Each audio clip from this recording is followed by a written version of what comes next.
Ассаляму алейкум. Хайырлы акшамлар, сайгылы АТР телеканалының телесерджілері. Витаю. В эфире телеканала АТР. Вы смотрите информационно-аналитическую программу «Бугунь». Для вас работаю я, Гульсум Халилова, и я рада представить гості нашої студії. Це Оксана Юринець, народний депутат Верховної Ради України 8-го скликання, голова постійної делегації парламентської асамблеї НАТО 2018-2019 роках, член комітету з питань європейської інтеграції. Пані Оксане, вітаю вас. Салям алейкум. Малейкум ассалам. Слава Україні. Героям слава. Героям слава, я сказала. И сразу у меня вот перед глазами появилась картинка и видео, которое вчера облетело весь интернет, не только украинские социальные сети, но и зарубежные социальные сети. Это убийство российскими оккупантами украинского героя. Сразу после его слов «Слава Украине!» российские нелюди его расстреляли. Это видео облетело весь интернет. Очень много политиков, представителей западного истеблишмента отреагировали на это. Президент Украины Владимир Зеленский в своем вечернем обращении сказал, что мы обязательно найдем убийц и накажем. Уже прошло больше года, как Россия начала широкомасштабное вторжение в Украину, и ее военным преступлениям сегодня нет конца и края. Как вы думаете, увидим ли мы Нюрнбергский процесс 2? Якщо говорити про формулу нашої перемоги, то однозначно одним із пунктів це буде відповідальність за злочини, це буде Нюрнберзький трибунал, і для цього, мені здається, дуже важливо, щоб наші партнери сформували антипутінську коаліцію, як це було після Другої світової війни, антигітлерівська коаліція. Це той самий сценарій, це ті самі вимоги для того, щоб злочини не повторювались. І станом на сьогодні, те, що ми бачимо, світ не знав війни у 9 років. Тобто навіть Друга світова, ця війна була коротшою. І, власне, це один з пунктів тих, які станом на сьогодні є ключовим. Окрім репарацій, конфіскації всіх олігархів, які сприяють війні, інших речей, які є важливі, бо формула там 5 як мінімум є елементів, які необхідні для того, щоб ми пришвидшували нашу перемогу і щоб максимально робили все, аби світ ставав іншим. Бо та місія в Україні є, і вона, на жаль, дуже складною, дуже дорогою ціною зараз нам дається відстоювання тих демократичних принципів, цінностей, гідності людської. А как вообще, вот как происходит процедура создания этого трибунала? Как вы видите, у нас есть уже какое-то количество резолюций Европейского парламента и не только, многих других международных организаций, которые призывают, понятно, что они носят рекомендательный характер, а не обязательный, призывают создание международного трибунала, в рамках которого можно было бы привлечь к ответственности всех тех, кто совершил в Украине и непосредственно высшеполитическое руководство России, которая совершает здесь военные преступления. То есть как вообще эта процедура создания трибунала может быть имплементирована? Ну, насправді, якщо говорити від останнього, та в рамках останніх подій був великий потужний візит десанту влади української з Києва до Львова. І в останні 3 дня фактично такий юридичний Рамштайн відбувався, де спільно з представниками Європейського Союзу, іншими країнами, коли ми говоримо про Рамштайн, це означає і члени НАТО, і члени Європейського Союзу, і ті демократичні держави, які приєднуються до цього антипутінського блоку. Звичайно, що був вже розгляд можливих юридичних питань за участі Генерального прокурора України, і народження станом на зараз цього механізму якраз і відбувається. Окрім того, минулому тижні разом з колегами української призми, разом з колегами колишніми і теперішніми депутатами, колишнім послом у Польщі, був сформований, було перше засідання такого трикутника Україна, Британія, Польща, в якому я взяла участь, так само як колись співголова групи Польща-Україна, асамблеї польсько-української, і так само, звичайно, як голова парламентської делегації НАТО. Ми говорили про ці питання. І в тому числі про цю ж відповідальність. Тобто формати, які зараз з'являються будь-які об'єднані разом з нашими партнерами, номер 1 є, що робити з цією відповідальністю, в який спосіб ми можемо вже зараз і діяти. Тому що робити вже зараз? Фактично, останні події у Львові на цих вихідних показали, що сюди приїжджають багато наших партнерів. Був президент Латвії, але окрім того, це були представники і президентка Європейського Союзу.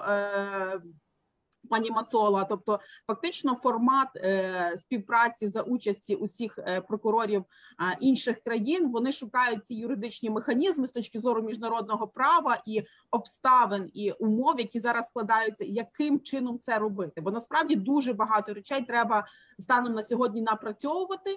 І фронт для нас переможний. Це не тільки на сході наші Збройні Сили України, яким ми дякуємо кожного дня, але і кожного, хто сьогодні в рамках міжнародного права, в рамках співпраці адвокації України у Європі і світі може це робити. Тому я погоджуюсь, що є частина речей, яка є закритою, і не завжди ми можемо почути від влади, наприклад, якісь виголошені безпосередні речі, але сам факт таких зустрічей, які відбуваються, вони відбувалися в рамках формату у Львівській політехніці, і насправді це дуже важливо, що тобто у нас немає перерви, це безперервний процес постійної роботи, постійного напрацювання, плюс пошуку партнерів і досвідів різних. Тобто те, що має Путіна чекати Гаага і всіх його посібників, які в тих злочинах беруть участь, це точно. І тому я сподіваюся, що ми за якийсь час отримаємо те, що можна оприлюднювати вже зараз, і будемо розуміти, яким чином, які сценарії, яка стратегія в цьому напрямку буде здійснена нашою державою. Многие эксперты говорят о том, что для создания такого международного трибунала в Гааге или в каком-то другом городе, возможно, даже говорили в Мариуполе или в Украине в целом, нужна ратификация парламентов тех стран, которые, собственно, принимают это решение. Это так или же есть какие-то другие механизмы? Дивіться, навіть і вступ України до Європейського Союзу. Ви пам'ятаєте, як було механізм безвізу для України, тобто ступеня підвищення якості нашого українського паспорта. Це якраз є процес ратифікації.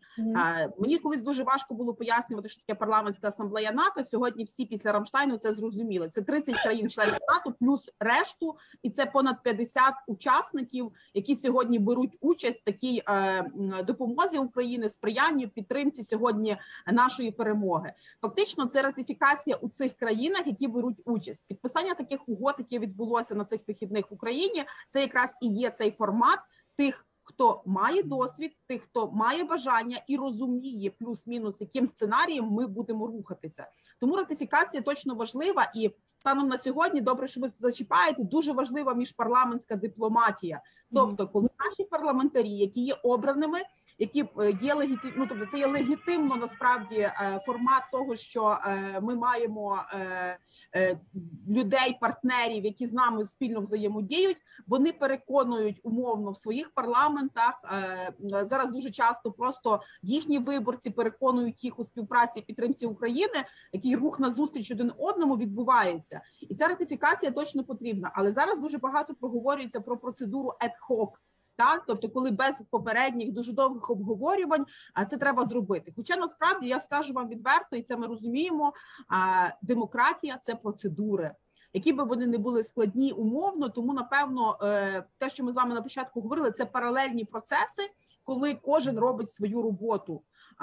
Прокурори роблять з інших країн, і наш прокурор роблять свою роботу, наш дипломатичний фронт робить свою роботу, ми, громадсько-політичний сектор, робимо свою роботу, а Збройні Сили України роблять іншу роботу. Тому що навіть документація вчорашнього злочину – це, власне, той факт, що це злочинці, це той факт, що людей у полоні, над ними знущаються. І це порушення всіх до того прийнятих світових норм поводження з людьми, які є в полоні, тобто які рахуються безвісти пропавші і так далі. Тобто фактично сьогодні вже ворог, агресор вип'ячує ту свою неадекватність і ті всі свої злочини. Фактично це зараз дуже важливо, що для міжнародного права це фіксація цих злочинів. Тобто доказова база – це і є основи міжнародного права. І доказова база зараз для нас дуже важлива, і правильна її фіксація у тому числі. Пані Оксана, а вот такой вопрос, который очень часто задают наши зрители, я бы его хотела адресовать вам. Ну, сегодня нет какой-либо международной полиции, да, которая бы могла прийти, условно говоря, в Кремль, схватить виновных и привлечь к ответственности, отвезти там в Гаагу и начать их судить. То есть такого, к сожалению, нет. И если даже сравнивать с Второй мировой войной, то там была объединена коалиция против Гитлера, и это была мировая война, когда коалиция боролась против гитлеровского и нацистского режима. И многое политическое руководство тогдашней нацистской Германии не дожило до суда, кто-то там суицидом кончил, какая-то часть дожила до Нюрнбергского процесса, кто-то исчез, пропал без вести и так далее. То есть как можно будет непосредственно Путина, да, нынешнего Гитлера, Молотова, нынешнего Лаврова і там Геббельсов і так далі привлекать фізично к ответственности? Знаєте, ми живемо в час, коли багато процесів є скорочені, і інформацію, яку колись треба було вишуковувати, чи будемо говорити досвід Ізраїлю, такого українського Масаду, він вже діє. Ви вчора чули так само у зверненні президента, що ми знайдемо і ми точно буде відплата. Тобто ми чітко розуміємо, що сьогодні суспільство готове до того, що ця боротьба буде тривати навіть опісля нашої перемоги. Коли наші партнери говорять, що ми були сильніші і на нас не нападали, ми маємо стати або членами НАТО, або нам повернути ядерну зброю, тобто ці формати так само на різних майданчиках і платформах розглядаються. Це означає, що для злочинців, які сьогодні 9 років проводять ці злочини, і рік після повномасштабного вторгнення на цю територію України, ми дуже добре розуміємо, що це набагато простіше, і за кілька, 2-3 дні через соціальні мережі, через еру таких новітніх технологій ми можемо відслідкувати. Є система зчитування там за обличчям, за ще чимось. Тобто я думаю, що станом на сьогодні ми не будемо чекати дуже довго цього трибуналу. Плюс, якщо говорити про коаліцію, яка була після Другої світової війни, ми вже маємо фактично 9-й Рамштайн, ми маємо цей юридичний Рамштайн, який відбувся на вихідних у Львові, в Україні в нас. Тобто ми дуже добре розуміємо, що світ і очільники інших держав, демократичних держав, які є в цій коаліції антипутінській, де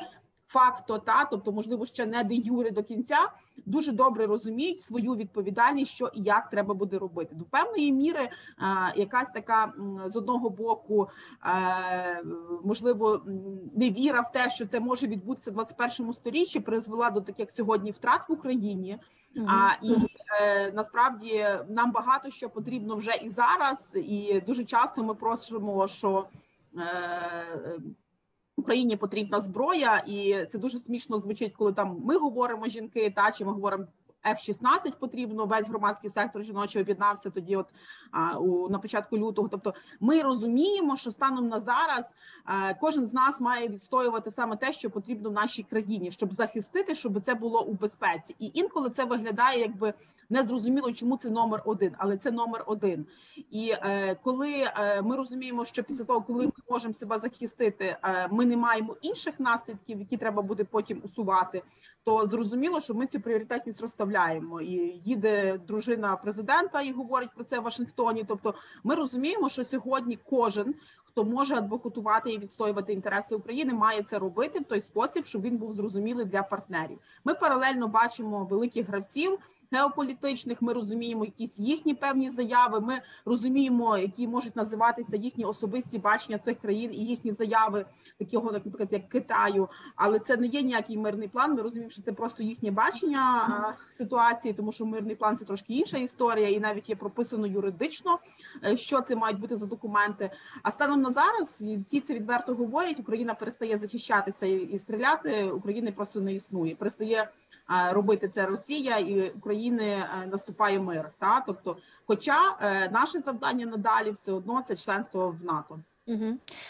Про членство в НАТО мы еще как гарантии нашей безопасности обязательно вернемся, тем более, что это ваш профиль, и там много вопросов, которые я хочу с вами успеть обсудить, но вот заканчивая эту тему, если я не ошибаюсь, некоторое время назад, буквально вот месяц назад, канцлер Германии Олаф Шольц произнес такую фразу, он сказал, что вот если Путин сейчас покинет временно оккупированные территории, признает свою вину, Украина вернется границам 1991 года, есть шанс возобновления разговора, экономического взаимоотношения с Путиным.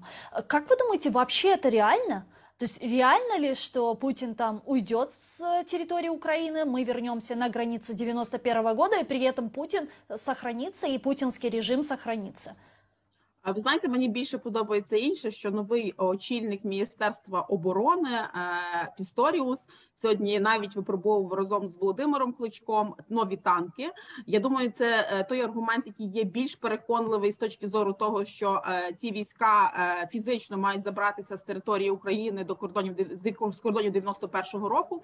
Бо коли ми згадуємо 91-й рік, ми говоримо про Крим, про український Крим, і однозначно це є більш дієво. Так, тобто для мене більш є переконливим, коли умовно сьогодні ще один візит, я знаю, що відбувся до Києва, інших представників і правлячої партії, де зустрічається із мером Києва Віталієм Кличком, із Володимиром Кличком, і оця постійна співпраця того, що може зробити Німеччина, то їхні леопарди набагато більш переконливі, ніж інколи, що очільник Олаф Шольц може заявляти разом з своїм колегою з Франції. Тому мені здається, що в цьому контексті українці вже дуже добре за цей рік навчилися, як довіряти словам і як довіряти діям. І більше того, що ми зрозуміли, що нашу роботу за нас ніхто не зробить. І що мені ще подобається, що коли прийшов на свою посаду, власне, Пісторіус, він заявив, все буде швидше. Тобто ми розуміли, що нам навіть якщо і допомагають, і на щось реагують, то це в часі дуже сильно відтягнуто, так? А нам дуже багато речей потрібно вже і негайно. І, власне, в цьому контексті я вважаю, сьогодні всі, хто може адвокатувати такі речі, має бути однозначно дуже швидко. Звичайно, що очільники інших держав, коли війна не відбувається на їхній території, вони можуть мати багато філософських суджень, пропозицій різних. І це вони на то і є тими людьми, які хочуть шукати примирення. Але ми вже зрозуміли, що Організація Об'єднаних Націй та і реформа Радбезу ООН давно назріла.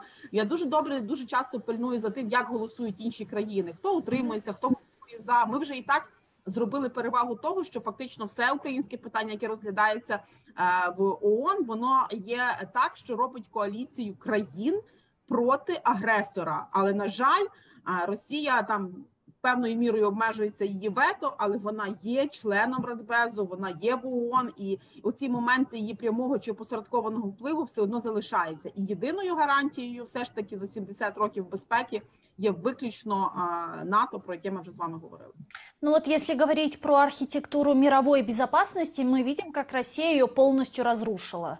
Она абсолютно нарушила все гарантии безопасности, которые можно было. Она нарушила все договоренности, все конвенции, которые были прописаны и существовали. И в пример мы очень часто приводим Будапештский меморандум и гарантом нашей безопасности, где непосредственно выступала Россия, но она нарушила этот договор. Вот как вы думаете, после Второй мировой войны, с началом Второй мировой войны, стало понятно, что Лига наций, она абсолютно недееспособна, и она не может защищать архитектуру мировой безопасности. На ее замену после Второй мировой пришла Организация Объединенных Наций, был создан Совет Безопасности Организации Объединенных Наций, куда вошли страны-победительницы, да, и в том числе Советский Союз, и сейчас ее преемником выступает Россия. И мы видим, как страна, которая нарушает все международные договоренности, продолжает быть в Совете Безопасности ООН. Ну, это абсурд. И реформировать это механизмов пока что никто найти не может. Пока что никто не может выгнать Россию с Совбеза. Может, после этой войны ООН будет в целом реформирован, и на ее замену придет новая структура? Це однозначно дуже назріло і дуже на часі, і насправді таку формулу пропонують і українські дипломати, і є коаліція дипломатів, які усвідомлюють всі ці загрози, і так само пропонують механізм, як би це мало відбутися. Тому що насправді правонаступниця Радянського Союзу – це оці імперські замашки, які зараз фактично роблять, ну скажімо так, виправдовуваним вторгнення в Україну. А насправді Україна – це країна, яка вступила і стала членом Організації Об'єднаних Націй, Націй, де Росія як країна не вступала. І от, власне, в цьому контексті наші дипломати пропонували, що немає такого, як правонаступництва чогось, є окремі країни. Те, коли ми говоримо про нашу перемогу і що буде після перемоги з Росією, так це багато різних держав, де ця тюрма народів, знову ж таки, дасть можливість народам Іди Уралу і іншим народам бути незалежними, мати свою мову, мати свою культуру, історію, а не квазі якесь утворення з імперськими незрозумілими, скажімо так, замашками сьогодні нейтралізувати взагалі будь-яку цінність людську і людей, і взагалі таку ідентичність національну. Тому в цьому контексті мені здається, що тут точно назріло, і я сподіваюся, що ця війна змінить все так, щоб наступному сторіччі якихось речей ми не могли знову побачити, тому що не прийшло і там за 4 покоління знову отримати таку ж війну, тобто яка була в Другій світовій, тому що ми зрозуміли, що один режим змінив іншим режимом. І коли казав Вінстон Черчилль, що в майбутньому фашисти будуть себе називати антифашистами, ми, на жаль, з вами до цього дожили і маємо цю війну сьогодні в Україні, яка, до речі, вже вийшла за рамки і межі просто України. Це є в межах українських кордонів, української землі, але абсолютно вже поза межами сприйняття і розуміння, що це тільки в Україні.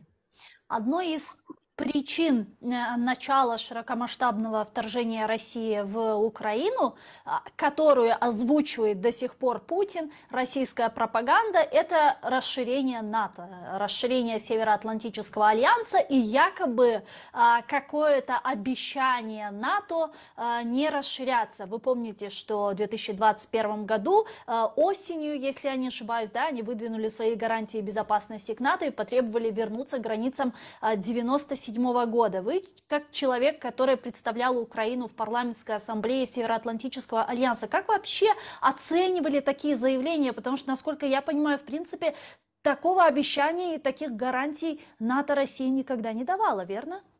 Абсолютно ніколи. Більше того, Росія була членом НАТО до лютого місяця 2014 року, і фактично після вторгнення в Крим Росія була виключена, і навіть формати вже в 19-му році, які були... Парламентська асамблея, правильно ви говорите?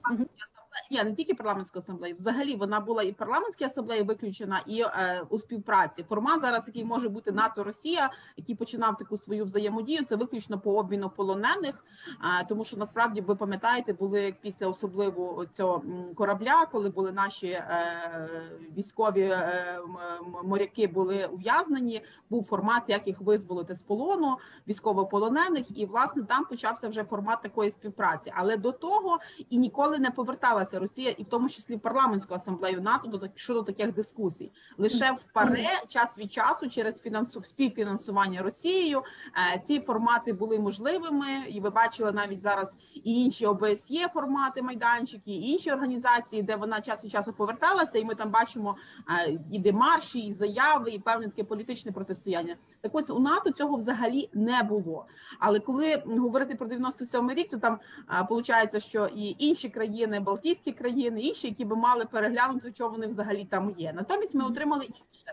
Країни розширених можливостей, до яких так само входить Україна, Грузія, і так само Австралія, Йорданія, які географічно не можуть бути членами НАТО, але є в числі країн розширених можливостей. Ми сьогодні бачимо інші 2 країни з 6, це Швеція і Фінляндія, які заявили про свою готовність бути в НАТО. І я скажу, це вже було в 19-му році, коли вони розуміли, що їхні розвідки говорять про загрози, маючи кордон з Росією, вони усвідомили небезпеку такого сусідства і загрозу. Я скажу, є політики, які колись говорили, нащо тобі це НАТО? От ми в Європейському Союзі є, наприклад, зі Швеції, а ти так сильно прагнеш. Я їм сказала, що коли ви відчуєте загрозу до себе і зрозумієте масштаби тої війни, яка є в Україні, ви першими побіжите. Ви знаєте, мене здивував це його пост, політика зі Швеції, який поставив фотографію таку велику і сказав, я ніколи не міг подумати, що вдвічі старший від своєї колеги з України, я буду згадувати її слова, і вона була такою, ніж я.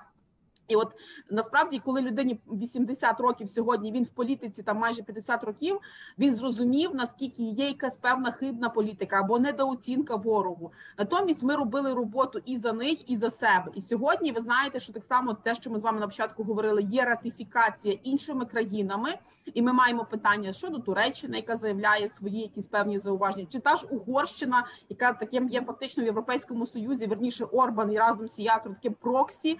Хоча ми вже маємо контакти і спілкуємося, наприклад, з політиками мера Будапешту, який є абсолютно проєвропейський, який засуджує війну в Україні і має іншу політику. Але це опозиція до чинної влади, наприклад, в Угорщині. Але це є фактично дві країни, які гальмують процес ратифікації вступу таких країн, як Швеція і Фінляндія, щоб вони стали членами НАТО. Звичайно, моя мрія, бажання і абсолютно постійна робота і сьогодні – це членство України в НАТО, тому що це єдина гарантія безпеки за ці 70 років після Другої світової війны. Ну и вообще, насколько я знаю, вы меня поправите, понятно, что стратегия России о нерасширении НАТО не сработала, а наоборот сыграла в обратную, и вы отметили про Швецию и Финляндию, но также ведь в 90-х годах, да, если я не ошибаюсь, еще до распада Советского Союза, НАТО и страны договора, Варшавского договора, они, в принципе, имели одну границу. И даже страна, Германия, была разделена на две части, а часть, которая принадлежала Варшавскому договору, а другая часть, которая принадлежала НАТО, и они имели общую границу. Это только Германия. А так, в целом, там граница проходила, ну, то есть там демаркационная линия проходила на десятки тысяч километров, и никогда никакой угрозы ни та, ни другая страна не ощущала. Вообще, когда вот это появилась история, что НАТО на нас там планують нападати? Дивіться, взагалі Росія – це країна міфів, яка створює міфи. І навіть ви правильно згадали Німеччину, яка була розділена, але вступила в НАТО, Кіпр, який має спірні території, тобто Греція разом з Туреччиною є все одно членами і вступали членами НАТО, маючи навіть таку спірну історію по сьогодні, територіальну. Я, знаєте, першим аташе при НАТО був батько Віталія Кличка. І я пригадую дуже часто, коли ми проводимо таку громадським сектором, проводимо євроатлантичну освіту молоді нашої, і де розповідалося, що насправді, як сприймалося НАТО, це великий страшний вовк, який нападає, кусає і знищує, і це таке було стереотипне уявлення, що НАТО – це небезпека, це війна, це гори і так далі. Насправді НАТО – це стандарти освіти, медицини, це гарантії захисту кожного військового, що його життя буде збережене. І, власне, повернення цієї свідомості розпочалося вже усвідомлено нами в нашій країні, коли Україна ратифікувала зміни до Конституції про те, що наш напрям – це євроатлантичний вектор. Чому потрібна ЄС? Напевно, через те, що нам важливі рамки збереження демократії. Але я, як євроатлантист, переконаний, абсолютно вважаю, що першим вступом для безпеки має бути вступ до НАТО. Так як ми маємо кандидатство на членство в Європейський Союз, це означає, що це механізм, який ми будемо ратифіковувати. Так, напевно, країнам таким, як Фінляндія і Швеція, їм легше, тому що їхній єдиний простір торгівельний з Європейським Союзом і інші стандарти, які є впроваджені, все це дозволяє. Станом на сьогодні Україна має сертифіковані сили спеціальних операцій, спеціальні речі, такі, які показують, як наскільки ми потрібні НАТО. Не лише НАТО потрібне нам, але як Україна сьогодні є гарантом і контриб'ютором безпеки. Фактично, сьогодні ви бачили заяву президента Європейської партії, Народної європейської партії, що він не бачить архітектури безпеки без України. Тобто весь східний фланг НАТО, в яких є 9 країн, де є фактично центральною ключовою Румунія. Ми бачимо, що сьогодні вона намагається стабілізувати і так само зрозуміти, яким чином буде взаємодіяти, бо ще одна загроза – це Молдавія, і там є так само постійна боротьба. Ми маємо загрозу ще з одною країною, яка є Грузія, і є певні процеси такої, теж, я кожен раз, бо моя колежанка, яка є депутаткою, транслює, знову ж таки, в соцмережах ці всі події, то ми розуміємо, що, знову ж таки, вся ця історія і останній рік тяжкої війни в Україні, а 9 років загальної війни, він змінює і суспільства, і країни, і дуже на поверхню витягає не лише позитивні, а дуже часто дуже погані або якісь такі болючі моменти небезпеки, які зараз паралельно існують.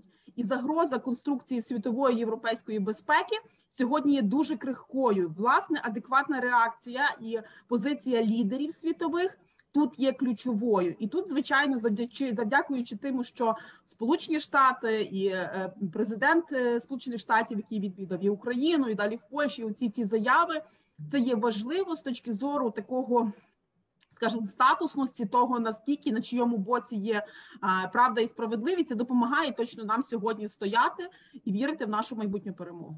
Ви упомянули заявление президента Европейской партии Манфред Вебер, да, если я не ошибаюсь, который сказал, что не может быть создана архитектура безопасности без Украины, но также по поводу НАТО она сказала, что возможно вступление Украины в Североатлантический альянс исключительно после завершения войны. Ну, в моем понимании, после победы Украины в этой войне, возвращения границам 91 года. То есть можем, а кто нам даст вот эти гарантии, что после победы мы действительно вступим в НАТО? Насколько это реально? Как вы оцениваете это заявление? Дивіться, формат ad-hoc так само розглядається, тобто це прийняття рішень швидко, без обговорення, і знову ж таки згадуючи цей формат, який був випрацьований нами. Да, що називається? Так, експертний, експертно-політичний, юридичний і інший навіть в форматі Британія, Польща, Україна, тобто лише Польща є членом Європейського Союзу, Британія є членом НАТО, ядерною державою, і Україна, яка сьогодні шукає ці механізми і формати, фактично пропонує. Тобто, якщо ми говоримо на першому місці, що для нас є ключовим і важливим, це 100% зброя, яка нам потрібна, друге, це точно трибунал і відповідальність. А третє, це важливо, це конфіскації, репарації і те, що економічно має допомагати нам в майбутньому відбудовувати. Далі це економіка, тому що насправді наш бюджет не справляється вже без підтримки. І навіть відключення від SWIFT, наприклад, для Росії це не є можливим, тому що вони платять далі по своїх боргах. Натомість ми можемо, шукаючи, наприклад, кошти, ті, які будуть конфісковані, кошти Центробанку можуть піти на погашення і нашої зовнішнього боргу, і окрім того на відбудову країни. І важливий п'ята остання важливий напрям – це ЄС і НАТО, вступ до НАТО і Європейського Союзу. Чому? Тому що це є певні безпекові гарантії, це є збереження демократичних принципів в країні. Тому що після війни це дуже складно. Ми знаємо, яким чином сьогодні можна на ті чи інші речі реагувати, і всі маємо дотримуватись закону. Так немає діяльності. Всі ми діємо як одна політична партія. Це Україна, бо ми маємо допомагати нашим збройним силам. І люди взагалі поділені в Україні на одних тих, хто воює, а інші ті, хто допомагають тим, хто воює на різних фронтах. Дипломатичному, інформаційному, ми мусимо жити, навчати молодь. Тому в цьому форматі, скажу вам відверто, ці всі речі є такими дуже непростими. Заяви, знаєте, ми маємо навчитися подорослішати. Ми інколи хочемо, щоб всі і завжди були за нас. Треба зрозуміти, що лідери кожної країни, вони є самі за себе, за свою країну. Але дуже часто і те, що мене вчили, і те, що в цій делегації, якраз яка була Європейської народної партії, там був і Пауло Алі, це італійський депутат, який був президентом по НАТО, і Раса Якнявича, так само колишній президент парламентської асамблеї НАТО, який зараз депутатом Європарламенту. Це є багато людей, які займалися Україною, українським питанням впродовж останніх більше 10 років. Вони знають всі механізми, вони пам'ятають процеси розвитку, імплементації європейських стандартів і натівських в нас в країні. Тобто це є люди, які обізнані дуже глибоко. Це колишні міністри оборони, тобто які розуміють, як наскільки важко мати ці відповідні ресурси. Тому станом на зараз нам просто всім разом треба усвідомлювати важливість кожного. І знаєте, якщо Ізраїль будували ті, хто виїхали, то в Україні будують і підстоюють Україну ті, хто тут залишилися. Ті, хто розуміють, що за рік прийде до них повістка і треба йти змінювати, тому що коли твої рідні, брати, чоловіки твоїх сестер ідуть і воюють, і війна дуже близько. Тобто ми розуміємо, що в цьому контексті ми тут всі маємо усвідомлювати свою важливу роль и свою и особливу миссию Украины в том числе. То есть правильно ли я понимаю, что после победы Украины, надеюсь, это будет в ближайшей перспективе, вот этого всего, что говорили нам до широкомасштабного вторжения, сначала нужно ПДЧ, потом выполнить ПДЧ, потом стандартизация НАТО и так далее, она в принципе сейчас экстерном вся и происходит? Так, ми його виконуємо абсолютно, ви правильно кажете, кожного дня на полі бою, швидко освоюючи. Коли наші хлопці, вивчаючи німецьку мову, їдуть вчитися, як працювати на леопардах, чи інші хлопці їдуть до Британії, зустрічаються з королем, знаючи англійську, дуже швидко це намагаються робити. Тому ми показали, що ми молода, освічена нація, яка швидко вчиться, але більше того, здатна тримати лінію оборони для демократичного світу. Мы не раз еще до широкомасштабного вторжения России в Украину обсуждали возможное вступление Украины в Североатлантический альянс, и было же огромное количество заявлений тогда Столтенберга, его там заместителей, представителей НАТО и так далее, и мы понимали, что вступление Украины в НАТО, принятие Украины в НАТО, это в большей степени политическое решение, да, то есть тогда, когда нам говорили про стандартизацию, там, по стандартам НАТО, там, реформы и так далее, мы понимали, что было огромное количество стран, которые вступили в НАТО, не имея тот уровень стандартизации, который уже был у нас, да, у них там было на порядок ниже, если даже говорить про ту же Болгарию, про Турцию даже ту же, и другие страны, которые вступили, Северную Македонию, в Североатлантический альянс. И сейчас вот это вот политическое решение, по-вашему, оно уже назрело среди всех представителей альянса, или же есть те, которые могут выступить против? Абсолютно, ну ми знаємо ці країни, це Угорщина, яка постійно це робить, і взагалі міфічними теж історіями користуючись. А насправді ви правильно сказали, є країни, які є членами НАТО, і навіть і близько не мають того, що вже є в Україні з точки зору безпеки, стандартів і взагалі спроможності. Але є конструкція, і це те, що та архітектура безпеки європейська вибудовується, тому що ми розуміємо, що ворог наш сьогодні, Росія-агресор, не стане островом. Там не буде океану ще якогось, так, а там є земля і є ця система, до якої звикли, і ця деградація, чи, як то кажуть, мінусова еволюція все одно відбулася. І, власне, ми маємо приклади, що навіть ці дві країни, які системою ad-hoc приймаються в НАТО тільки через блокування, умовно, спочатку Туреччини, потім ще якихось там інших моментів, в тому числі може включатися Угорщина, як проксі російський в Європейському Союзі, вони фактично показують, що є винятки, і Україна має так само цей механізм ad-hoc, може бути застосований саме вже тому, щоб не передавались технології, та? Тобто фактично Україна, отримуючи велику допомогу, і коли ми кажемо і обладнання, устаткування, зброя і все інше, то це означає, що це невигідно буде країнам-членам НАТО, аби Україна не була. Так, з іншого боку, звичайно, що ми розглядаємо варіант Ізраїлю, країни, яка де-факто нібито і не є країною ядерною, але, як завжди казала тоді колись Голда Меїр, каже, ми не є ядерною державою, якщо, не дай Боже, нам дадуть таку загрозу, ми відповімо.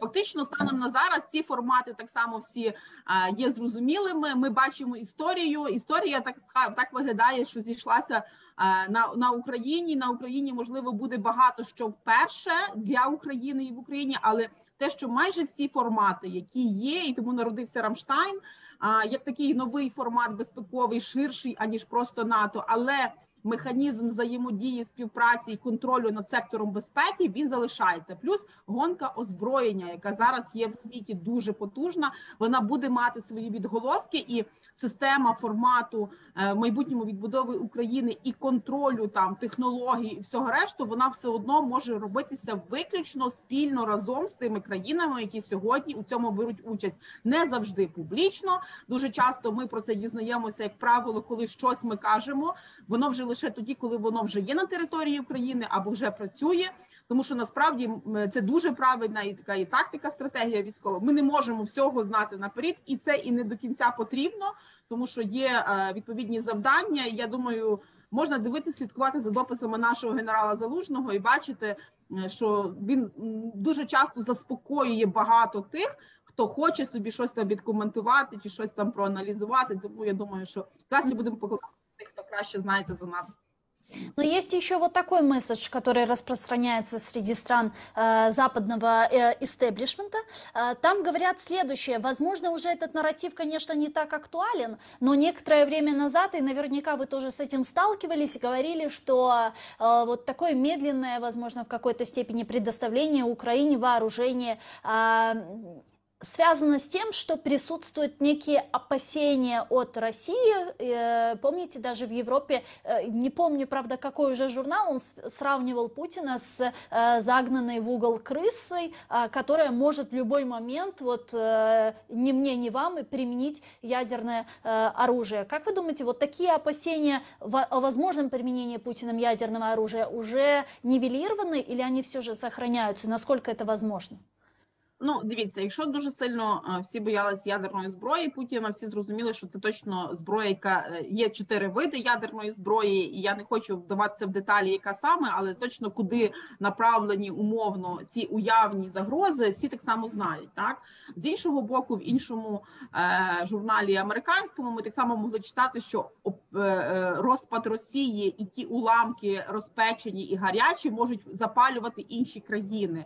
І багато хто прогнозує, що там, наприклад, умовно наступним кроком Росія може пробувати там країни Балтії на суперстійкість чи НАТО, наприклад, через там умовно Естонію чи Литву, загрози з точки зору м'яко анексованої Білорусі, так і Польщі. Тобто ми так само це розуміємо, і це на всіх майданчиках, форматах це розглядається як небезпека. Окрім того, якби коли в одній купі всі докупи ці країни, велика територія, це легше, якби і навіть протистояти, але насправді є час змін, ну тобто є.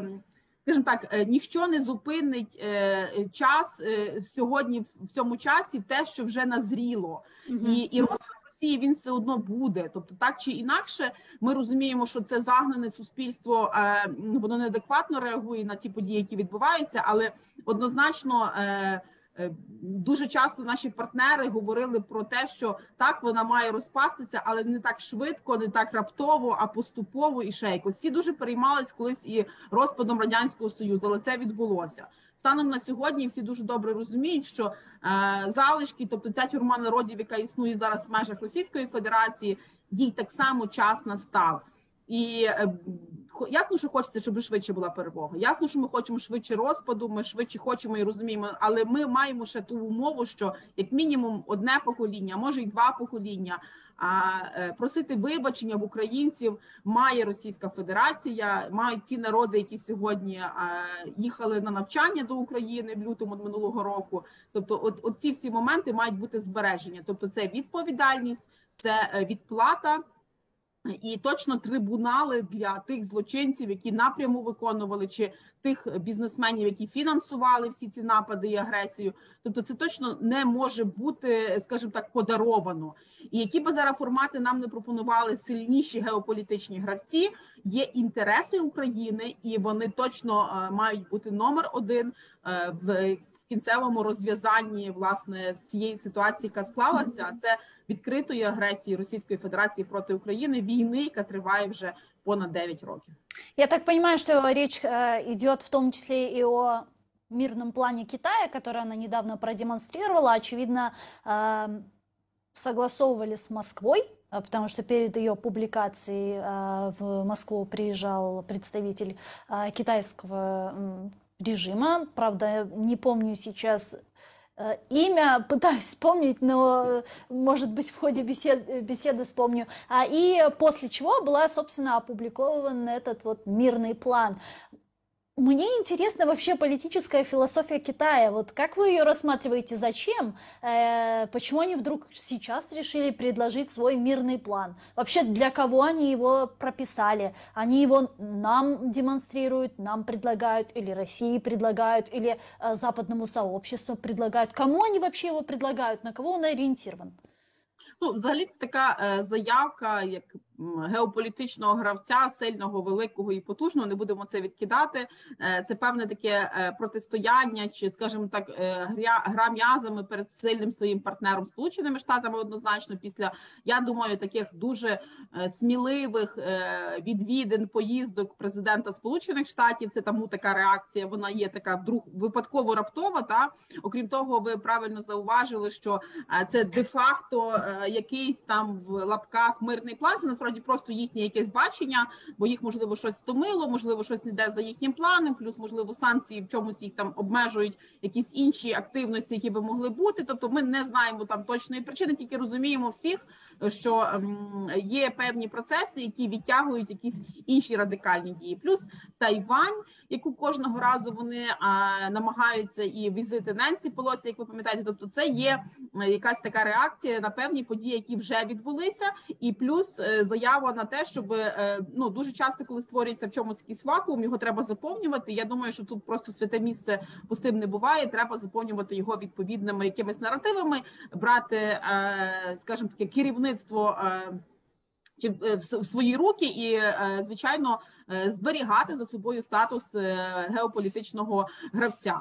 І тут, звичайно, що багато що вдається, багато що є, але, знаєте, коли дуже часто лідери інших країн так само говорять, і наша влада, про те, що не можна щось пропонувати, коли паралельно під килимом ти намагаєшся допомагати ворогу, та? Тобто, а нам розказувати, що ми маємо робити, то дуже часто в різний невербальний і неформальний спосіб, звичайно, що ми можемо говорити, куди рухатись, так, і посилати в відповідному напрямку. Тому в цьому контексті сьогодні дуже небезпечна гра, дуже багато є речей таких крихких, і тих, які можуть в один момент змінювати дуже швидко ситуацію в світі.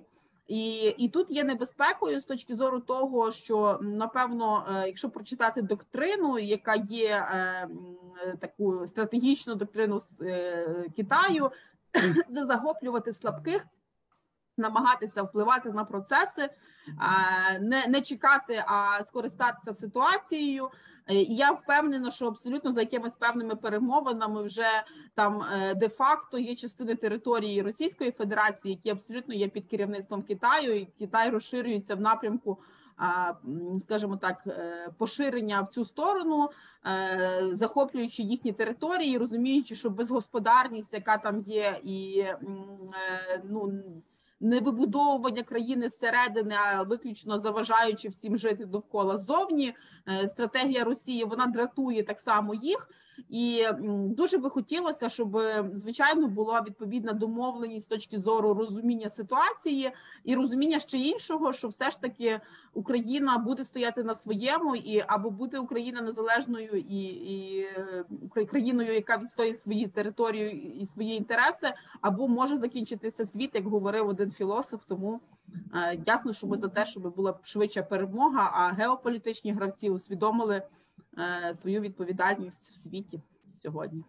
Ну да, вот, кстати, по поводу ответственности в свете, вот такой вопрос хотела вас спросить. Если я не ошибаюсь, после Второй мировой войны у президента Соединенных Штатов Америки Гарри Трумэна как-то журналисты спросили, что вы считаете своей самой большой победой и самым большим успехом. И тогда он журналистам ответил: мы сумели победить нашего врага и вернуть его в демократический правовой мир и в международное правовое поле. Как вы думаете, вот такое с Россией вообще возможно?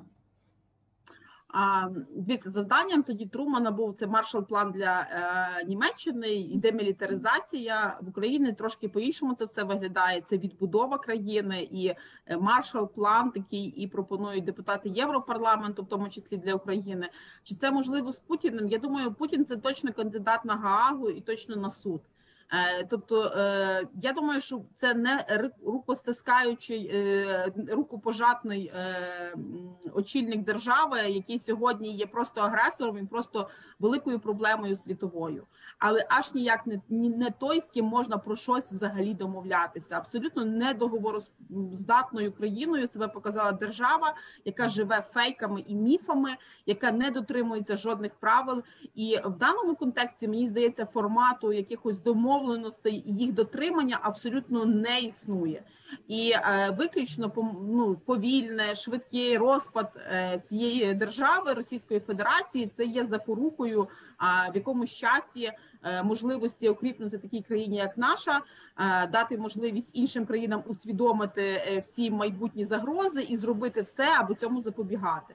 Тому станом на зараз мені здається, що Труман, як віце-президент, після смерті він дуже різко тоді, скажімо так, мусив вступити в права, і дружина попереднього президента багато в чому допомагала йому. Але в час Трумана, ви пам'ятаєте, що було прийняті рішення і стосується Японії, але це якраз і період, власне, правління Трумана, коли були і Маршалл-план, і НАТО, і ООН створили саме в цей період часу. Я мала можливість бути в Міссурі, в цьому музеї, де народився президент Сполучених Штатів. І ви правильно зауважуєте, нам треба дуже багато повертатися до тих документів, до тої історії, яка була в цей час після Другої світової війни, і як на іншому континенті оговтувалася країна, яка все ж таки, завдяки якій в тому числі ми отримали перемогу у Другій світовій війні. І, власне, цей ленд-ліз, знаєте, були жарти, коли починався перший ленд-ліз, що в цій війні може перший зустрітися з другим ленд-лізом, що насправді в цій ситуації є дуже багато повторів історичних, коли світ не робить висновків з попередніх загроз і небезпек, і повторюють ці самі помилки. І, на жаль, ми з вами живемо в цей період часу. Просто, знаете, действительно интересно, а что будет дальше? Ведь это не просто, территория какая-то, не просто какая-то страна, которая, возможно, будет демонтирована, там будет распад и так далее, но ведь мы понимаем, что там огромное количество людей, оболваненных российской пропагандой. Это 140-миллионное население, большинство из которых вот просто верят этим мифам, о которых вы сказали выше, а те, кто был против этого всего, уже давно выехали в начале широкомасштабного вторжения, или после объявления так называемой мобилизации на территории России. То есть люди повыезжали, остались те, кто вот больше всего за Путина болеют и так далее. И их немеренное количество. То есть это же территория, она не исчезнет никуда, они там останутся, что-то там будет происходить. Как сделать так, чтобы не исходила угроза со стороны России? Я не знаю, может быть, это должна быть какая-то денуклеаризация Российской Федерации? Если да, то как это вообще возможно? Абсолютно так, як ви кажете, це треба буде робити, і, на жаль, це, напевно, завдання на наступне покоління для українців в тому числі, тому що коли Європа мала завжди можливість притоку робочої сили, адекватних, розумних, знання мов людей, то ви розумієте, що при розпаді ми будемо отримувати, власне, з цього боку цей рух, з яким треба буде давати собі раду. І точно дуже багато процесів треба буде проходити, бо ми бачимо абсолютно, знову ж таки, мінусову еволюцію, тобто це деградацію, це неусвідомлення без жодних принципів людських, без цінностей, без історичної пам'яті, бо це міфи, бо це дуже часто просто речі, які в нормальному цивілізованому світі взагалі є неможливими, а там це відбувається. Я думаю, що так само і країни, які поруч, і там Казахстан, і інші країни мають розуміти, що так само, як і в Білорусі це відбулося, зрештою, оці всі процеси, вони є дуже небезпечними. І безпека – це буде номер один на майбутнє, як виходити з цього всього. Тому що, коли ми говоримо про харчову, продовольчу безпеку, то ми розуміємо, що сьогодні при ряді санкцій вони починають працювати, є віддалені наслідки. Віддаленими наслідками і буде навіть опісля перемоги це виклики змінити ту масу велику, понад 100-мільйонну, яким чином це би мало відбуватися. Тому що там пропонувати якийсь Маршалл-план, я не знаю. Хоча б наші партнери про це так само говорять, тому що ми розуміємо, що на карті, наприклад,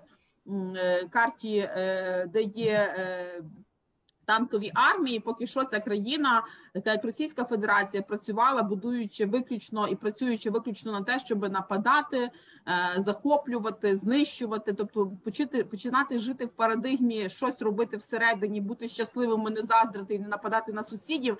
Ну, це такий виховний процес, який може затягнутися на покоління, і, можливо, одного покоління буде замало.